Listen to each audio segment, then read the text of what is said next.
Chris with Chipper LLC Trailers and Equipment, here in front of some rental chippers. And this is an educational video to help our rental customers or other rental customers with just knowing chippers. All right, so number one is, what kind of clutch do I have and what's my feed mechanism? Those are questions that you want to ask as a customer who's renting. That's going to help you figure things out. This is one of our small chippers. Like, we have a few of these. These are Moorbark X7s. They're little gasoline chippers, and they have a centrifugal clutch. The great thing about these chippers with the centrifugal clutch is you crank them up, throttle them up, and that's pretty much it. Centrifugal clutch does its work. Automatic feed, a real simple homeowner's chipper. So we like the centrifugal clutch because it's one of the simplest, but you're only going to find it on small chippers. So like, you got a couple of the X7s, another one there. All right, so the other typical small chipper setup is going to be a belt drive, and what a belt drive is going to do is it's going to take and stretch a belt that's in between the drum, the spins and knives, and the engine. So in the case of this belt drive, what you're going to do is it's going to follow the same principle as all other chippers except for that centrifugal clutch, which is everything is done at idle. So you go over, you start your chipper up, you get it cranked and running and get idle, and then you come over and you will slowly engage clutch. You won't feel any resistance, and then you get to the point where it starts. Now it's getting resistance, so if this machine was running, you would hear it slowly kind of start to turn. So if there's no jams, no problems, it's going to slowly start to turn, and then when it's fully up, you can go ahead and engage the clutch. Now you're fully engaged. And in the case of this is an Autofeed. I'm going to take this out so I don't forget. The clutch was engaged. It's an Autofeed chipper. You would come over here, take your RPMs all the way up, and when your RPMs are all the way up, the feed rollers would start to turn. Oftentimes they're going to have safety mechanisms. In the case of this one, the way the safety bar works on this one is everything is fail-safe for large movements. This way, it's going to go backwards. This way, it's going to stop it. Everything is going to stop it except for getting it right where it wants to be and hitting the reset. So these are a little finicky. Now you have a safety bar over here. It does the same thing. Any bump on it is going to knock it out. That's for the safety of the user, because any sort of tangled up or trip, any way you hit this thing, it's going to stop its pulling things in. The hard thing about this is finding that spot where it resets, hit your reset button, and everything will go up. It's an auto feed chipper, so if the RPMs are anything less than full RPMs, it's not going to pull in. What that does is, if you're feeding stuff in, as the engine gets loaded up and the RPMs come down, it's automatically going to stop bringing more stuff in so the RPMs can come back up, so it can keep the drum spinning at a high speed. This throws the stuff out. A good way that I tell people this is, the reason your RPMs have got to stay high, it's just like mowing your grass. If you have high grass and you try to just run the lawnmower through it really fast, everything clumps up coming out of the thing. Well, in the case of this, the clumping up coming out means it goes almost all the way up, doesn't make it out, and now everything is jammed in here. And that's a lot worse than your problem with your lawnmower. So drum chippers, how they clear, they're pretty simple. This one's going to have a bar you pull loose over here on this side actually, and you'll be able to rotate this up and over to get access. You have to clear the jam, and that's chipper jams. You have to clear the jam manually. If you try to use the belt or the clutch to clear the jam, all that's going to happen is you're going to either burn a spot on the belt or you're going to burn the clutch. And if you do that, if it's a belt chipper, the good news is you've only spent at worst a couple $100. If it's a clutch chipper, it could cost you several $1,000s. So when you have a jam, If you're confident and you know what you're doing, you watch some videos or you've got experience, you'll know that you've got to clean that jam, get it where you can move that drum freely by hand, and you'll see it telling you eye protection and gloves. Don't want to cut your fingers off. But when you're clearing that jam, the engine stopped, everything stopped movement, you're going to clean all of this and all of this out, get it where it can spin freely. Start it back up, engage the clutch, bring your RPMs up, and it's going to start going out. Things to watch for. If you're putting stuff in there and stuff is not coming out here, the sooner you figure that out and stop, the better, because you're going to have less stuff in here to unclog. The longer that runs, if it runs to the point when you start seeing powder and stuff build up in the back here, it means you're jammed all the way through the system and it's going to be a pain. So Autofeed chippers, they're going to keep the RPMs high for you automatically by stopping the in-feed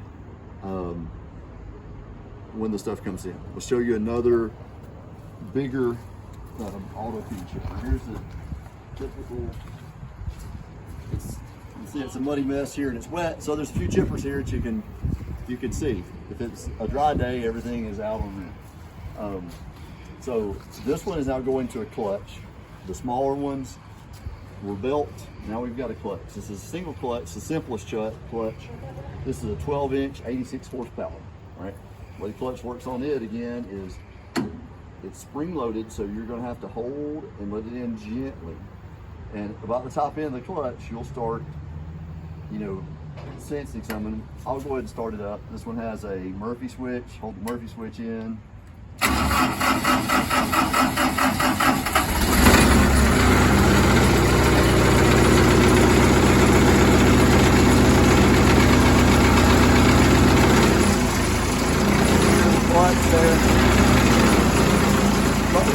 I can hear the drum spin, so I know I don't have a jam. I know I'm clear.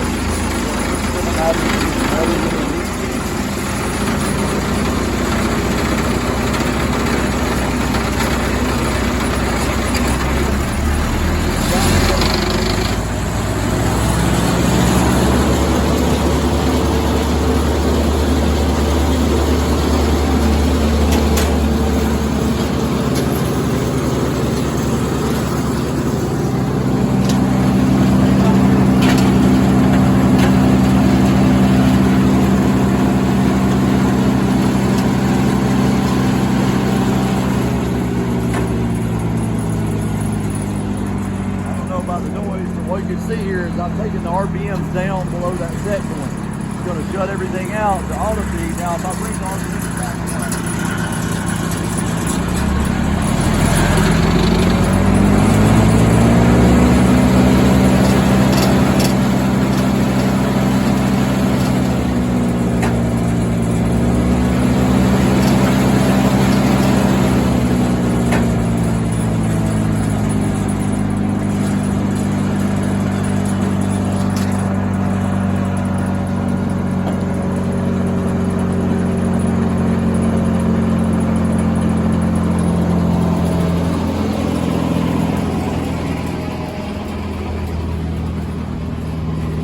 that little tutorial came at the expense of some noise because that one's going down. But what you're seeing with that chipper is that's an Autofeed chipper. So I took the throttle down. You're always going to run your chipper once your clutch is engaged. You're always going to run your chipper at full RPMs. If they have an Autofeed, what's going to happen is when you put brush in there and it goes under load, kind of like going up a hill in your car, RPMs pull down. When the RPMs pull down below a set value, it will stop feeding. That lets the engine catch up.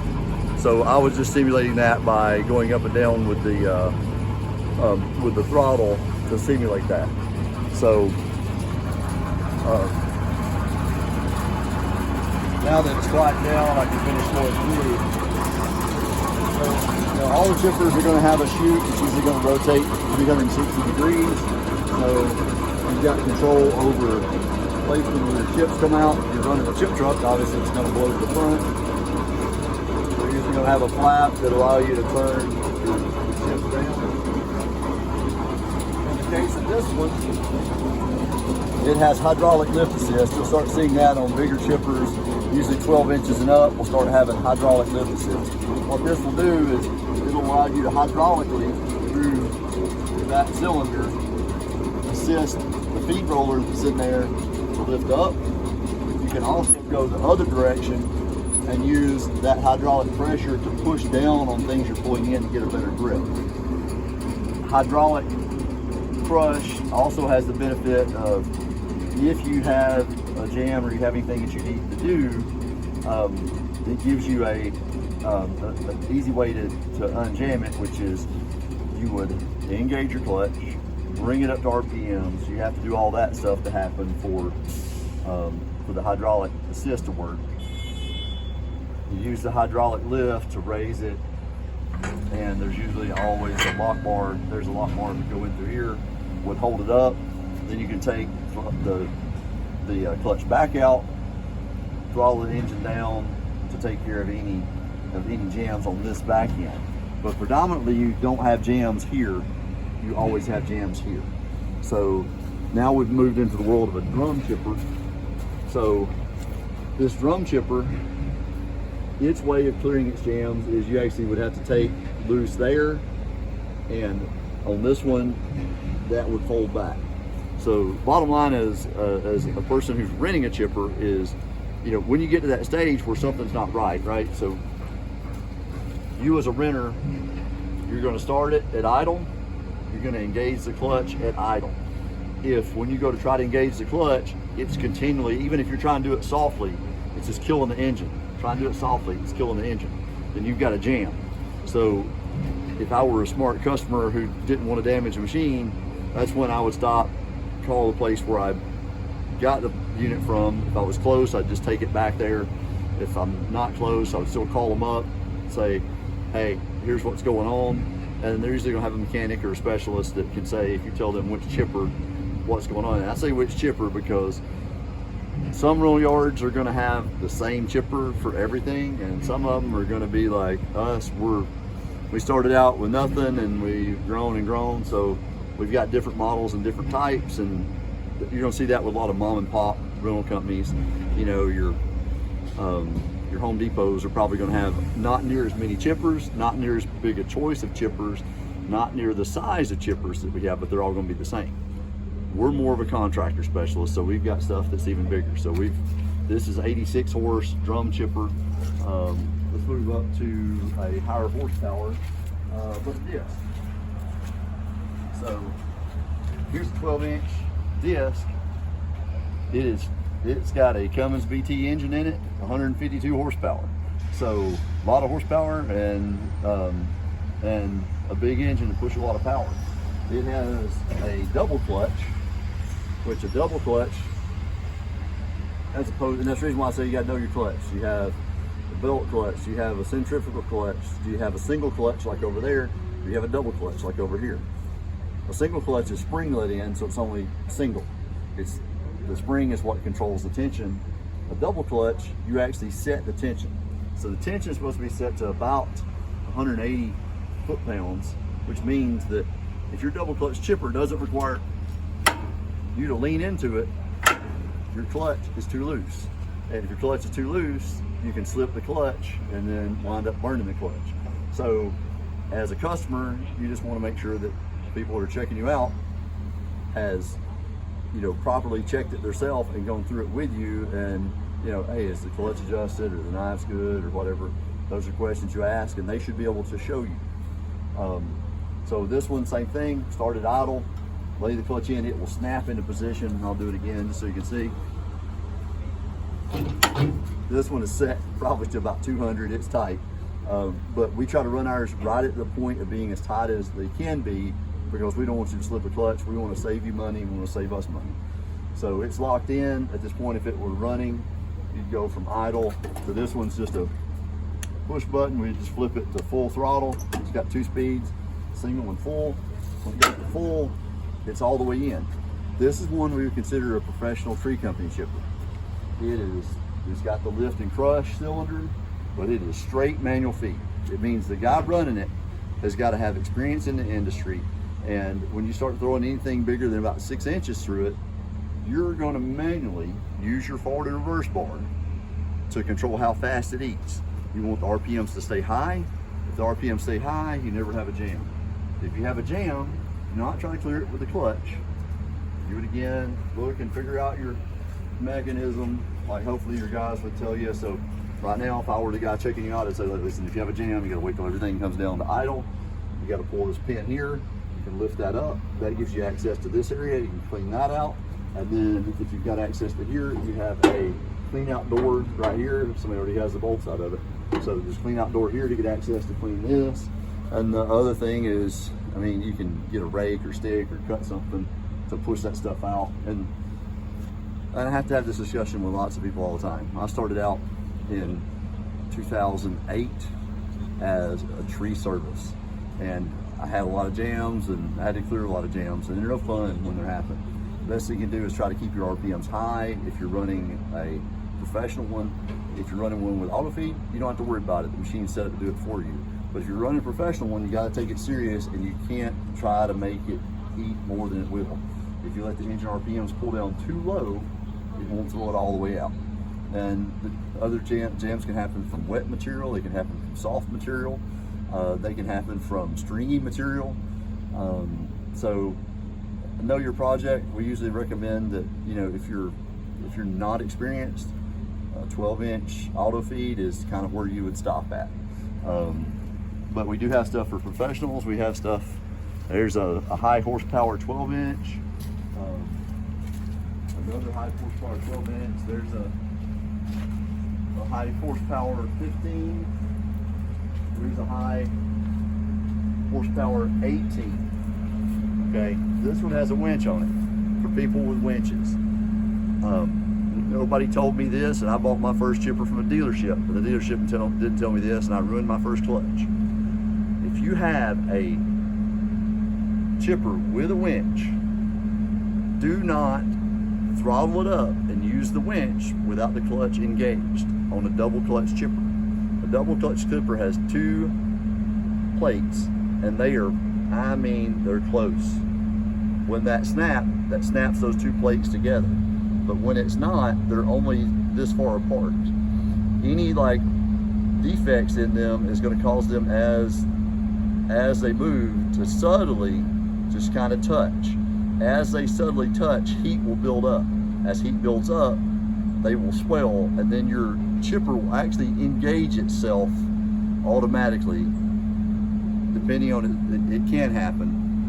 So the bottom line, if you don't want to damage a winch chipper, is either don't use the winch or start it up, engage the clutch, use the clutch, have the drum spinning and the winch spinning, have that clutch locked in when you take your RPMs up. If you have a winch and you can use it idle, it's not a factor. It's when you're running at high RPMs, those plates will actually literally bump themselves. And we ruined 2 clutches before we figured that out on our own. So there's some free advice for you. So there's $5,000 worth of free advice. But bottom line, know how your clutch works. When you have a jam, you know, if you don't know how to handle it, seek out your company, get on YouTube, find videos from people like us. Yes, is this a quick made video? It really is, but it's just trying to get you some information done quickly. It's not a production video. It's just something to say, hey, here's the different types of chippers, different types of clutches, and here's what you can do to try to keep money in your pocket by not damaging equipment. And for us rental yards is trying to keep us at 100% uptime when we don't have a chipper that's down for a month waiting on the clutch. Because as much as you don't want to buy a clutch, we don't want to have a machine down for a month not making any money.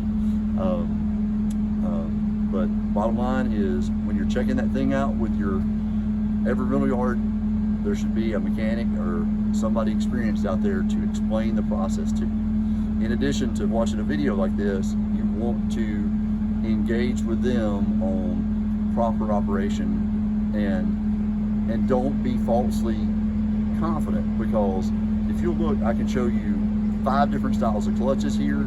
I can show you all kinds of different machine setups here. So even if you've owned a chipper, you haven't owned that chipper that you're renting, and the guy you're renting it from should know it well enough to give you the information you need to protect yourself. Thanks for watching. Have a great day.